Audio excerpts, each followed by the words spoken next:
প্রিয় বন্ধুরা, এই মুহূর্তে আমি আছি আমাদের কাটাকিলা ব্রিজের ওইখানে, যেখানে এখন আমি হাঁটতেছি। এই রাস্তাটা ছিল না আর কি।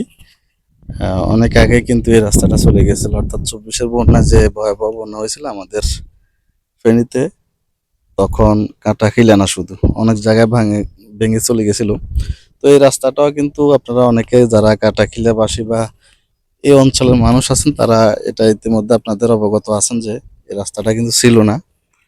এখন ভাই কই যান, মাছ ধরবেলা?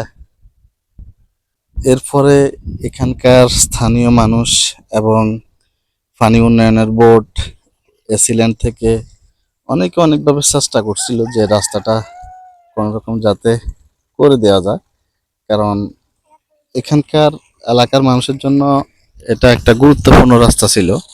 কাটাকিলার মানুষ চরমজলিশপুর যাইতেও আসতেও, এবং কাটাকিলার কিছু তরুণমতি ছাত্রছাত্রী ছিল যারা আমাদের আজিজিয়া মডেল মাদ্রাসা পড়ালেখা করতো, তারা কিন্তু এই রাস্তাটা দিয়ে আসা যাওয়া করতো। যখন রাস্তাটা ছিল না, কিন্তু তাদের চলাফেরা অনেকটা ব্যাঘাত করতো।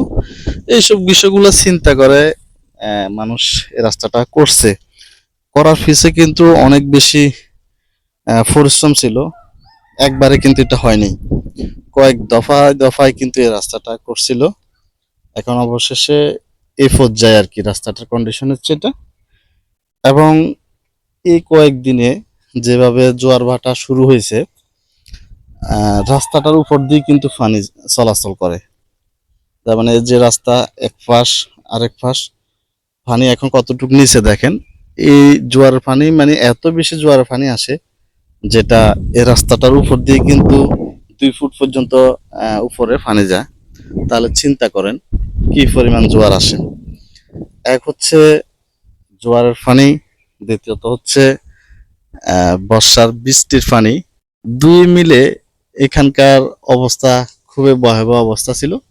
এই যে এই জায়গাগুলা ভরাট দেখতেছেন, এগুলা কিন্তু মানে জোয়ারের পানির সাথে মাটিগুলো আসে কিন্তু আস্তে আস্তে ভরাট হয়েছে।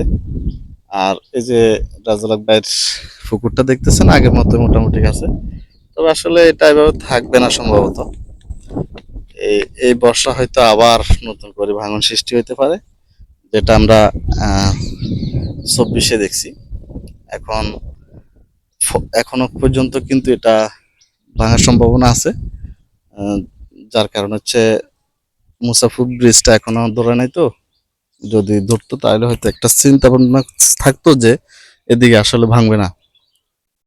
এই যে এখন জোয়ারের পানি আস্তে আস্তে করে ঢুকতেছে, একটু পরে হয়তো আমি এখন যেখানে দাঁড়িয়েছি এখানেও দাঁড়ানো সম্ভব হবে কিনা জানি না। এই গতকালকে কিন্তু এই যে ব্যাগগুলা দেওয়া হয়েছে, পানি নাকি এখানের উপর দিকে যায়, এই জন্য এই ব্যাগগুলো এখানে দেওয়া হয়েছে। কারণ উপর দিয়ে যদি পানি যায় আবার কিন্তু রাস্তাটা ভাঙে যাবে।